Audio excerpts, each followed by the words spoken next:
Bonsoir les amis. Manchester City vient d'apprendre une très mauvaise nouvelle. Son attaquant Omar Marmoush, l'un des hommes en forme du moment, s'est blessé gravement au genou lors d'un match international. Résultat, il sera forfait pour plusieurs semaines. Et surtout, il va manquer le très attendu derby de Manchester contre United. C'est un coup dur pour Pep Guardiola, qui comptait sur lui pour apporter de la vitesse et de la profondeur dans l'attaque des Citizens. Les supporters de City sont sous le choc, car perdre Marmoush à ce moment précis de la saison pourrait peser lourd dans la dynamique du club, surtout dans un choc aussi symbolique et décisif que le derby. Cette absence redistribue totalement les cartes et laisse planer le doute sur les capacités offensives de City pour les semaines à venir. Du côté de l'Angleterre toujours, un autre sujet agite la Premier League. Ange Postecoglou, le nouvel entraîneur de Nottingham Forest, a affiché des ambitions très claires. Il veut ramener le club historique à sa place légitime dans le football anglais. L'ancien coach de Tottenham n'est pas du genre à se contenter de la survie en Premier League.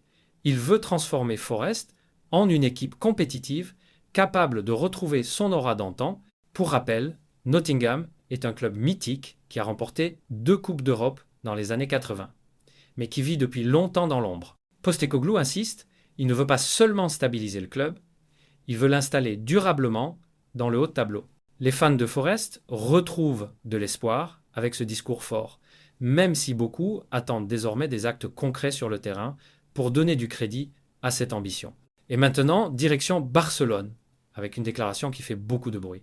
Lamine Yamal, la pépite de 18 ans seulement, a lâché des mots très forts à propos de son avenir et du Ballon d'Or. Dans une interview récente, il a affirmé ne pas rêver de gagner un seul Ballon d'Or, mais bien plusieurs. Selon lui, il en a les capacités, et si jamais il échoue dans ce rêve, ce sera uniquement à cause de lui-même, par manque de travail ou de volonté.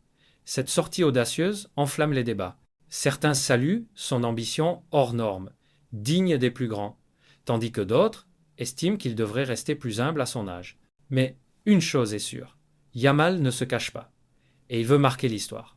Ces mots arrivent à un moment clé, puisque la cérémonie du Ballon d'Or 2025 approche à grands pas, et son nom fait déjà partie des favoris. Toujours en Catalogne, une autre nouvelle inquiète fortement les supporters du Barça. Les travaux de rénovation du Camp Nou connaissent encore des retards. Le club avait promis une livraison plus rapide pour pouvoir accueillir à nouveau les grandes soirées européennes dans son stade mythique, mais les délais s'allongent.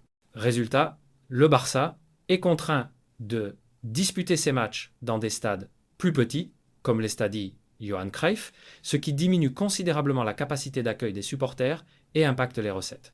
Pour un club qui traverse déjà des difficultés financières, ce contretemps est très malvenu. La direction se veut rassurante, mais les fans commencent à craindre que le retour au Camp Nou ne soit repoussé plus loin que prévu. Cette situation reflète aussi les problèmes de gestion et de planification qui pèsent encore sur le Barça, malgré tous les efforts pour redorer son image. Enfin, un transfert vient marquer cette matinée de football. Christian Eriksen, libre après la fin de son aventure à Manchester United, a officiellement signé à Wolfsburg. À 33 ans, le meneur de jeu danois veut se relancer en Bundesliga. Ce choix peut surprendre, mais il montre qu'Eriksen a encore la passion et l'envie de continuer au plus haut niveau. Son arrivée est un joli coup pour Wolfsburg, qui s'offre l'expérience et la vision de jeu d'un joueur qui a marqué la Premier League et la Serie A. Pour Eriksen, c'est aussi l'opportunité de prouver qu'il reste compétitif, malgré son âge et les épreuves de sa carrière. Les fans de football se réjouissent de revoir un joueur aussi talentueux sur les terrains européens, dans un rôle qui pourrait faire beaucoup de bien à son nouveau club.